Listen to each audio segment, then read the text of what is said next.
Here is another story, and I know Michael spoke about this yesterday in terms of Erik Prince, formerly of Blackwater, now known, or I should say of Blackwater, or what was the former Blackwater. Now it's Jay, or have they changed their name again? They change their name every like 18 months. It again. But this guy, and The Intercept has an interesting piece about him from about a year ago talking about his involvement in money laundering. That's weird. How many times do we say anything to do with Trump? So supposedly Prince was making a backdoor connection to Russia through some UAE officials. That connection in and of it, that backdoor connection in and of itself, there's nothing really terribly unique about an administration making those backdoor connections. What's weird is how much they try and deny it. And here is Anderson Cooper with Jason Miller. Jason Miller is like, I have no idea. I barely even heard of Erik Prince, Betsy DeVos's brother. I've never been, who is this guy? But then Carl Bernstein says, no, I think either you are a liar, sir, or you're rather naive. The FBI is investigating, and again, it's one of these many odd, unexplained contacts. We should say Erik Prince says there was a meeting, but it had nothing to do with Trump. Well, in reading the Washington Post story today, I think there were a couple of things that jumped out.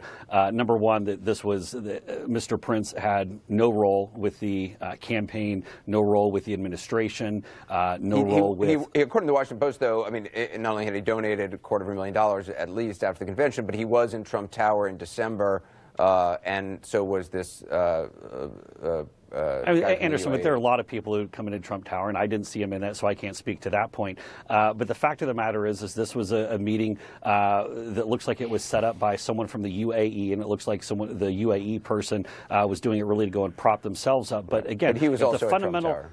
But if the fundamental point of this investigation is to get to some supposed coordination between the campaign and some foreign government, then immediately upon leaving that meeting, Mr. Prince would have had to have walked out, gotten into his Blackwater time machine, gone back months, and then hatched some devious plot to go and influence the election. The fact of the matter is that after months of this, the Democrats pushing this speculation, there has not been one piece of evidence saying that there's any coordination between the campaign and some foreign entity. I mean, this is just, at a certain point here, this is just a wild goose chase. Let me add one thing here to contradict that. I know beyond any doubt from people who worked in the Trump campaign on national security areas that indeed Erik Prince was a part of the campaign, did see President-elect Trump.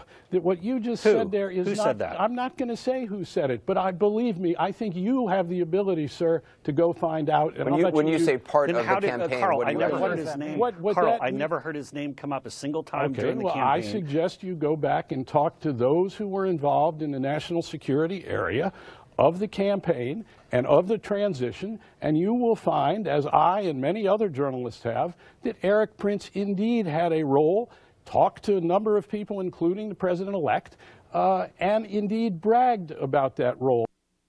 Well, so you've got Miller saying that, no, Erik Prince would have to go back into a time machine because he was never, ever, ever involved in the campaign whatsoever. Absolutely not. So all of this is false.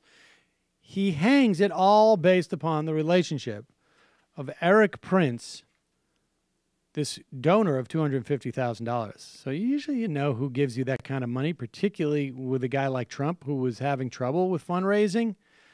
And you're putting his sister on the cabinet? And you're putting his sister on the cabinet. What? I mean, I think you're going to know who Betsy DeVos's brother is. But let's put that aside for a moment. He's hanging all of this on that he wasn't part of the campaign, and then Carl Bernstein comes in and says, like, yeah, no, of course he was. Everybody knows it. Go check it out. I don't know. I think James Miller just got Millard.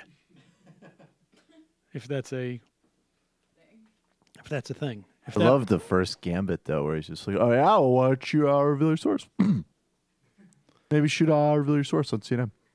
Maybe you should just tell me who's talking to you. Tell me who I'm supposed to go take out. Tell me who Dimitri might shave his face off All later. right.